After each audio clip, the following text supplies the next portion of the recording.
Pourquoi l'amour est-il toujours en quête? Pourquoi ne se repose-t-il jamais?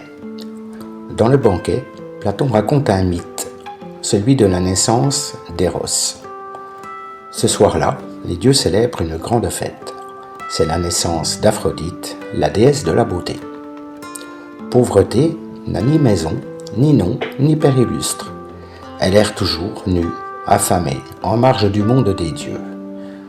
Ce soir-là, attirée par l'odeur du festin, elle vient mendier à la porte. Mais personne ne la voit, mais elle voit tout. Abondance, fils de la ruse, ivre et rassasié, quitte la fête. Il s'endort seul dans la nature. Pauvreté le voit, elle le rejoint. Pauvreté, voyant Abondance endormie, conçut le désir d'avoir un enfant de lui.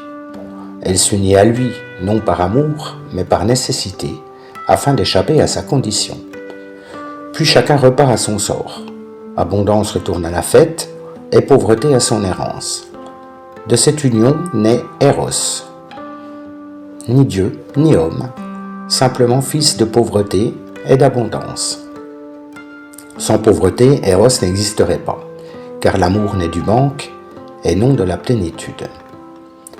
De sa mère, Eros hérite de la faim, la vulnérabilité, l'errance. De son père, Eros hérite de l'audace, la ruse, le goût du beau.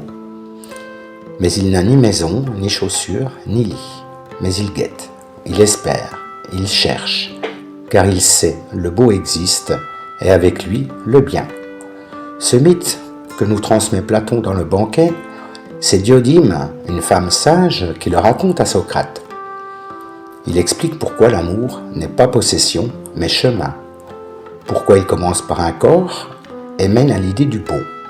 Eros n'est pas un dieu satisfait, c'est un esprit intermédiaire, un guide, un désir qui élève. Aimer, ce n'est pas posséder, c'est reconnaître son manque et tendre vers l'abondance. C'est être pauvre, mais ouvert au monde. Voilà pourquoi l'amour est philosophie, parce que philosophie, ce n'est pas savoir, c'est oser penser par soi-même. Je vous remercie d'avoir regardé cette vidéo, et la prochaine animation portera sur les deux amours, selon Pausania. Abonnez-vous, activez la cloche pour ne pas la manquer.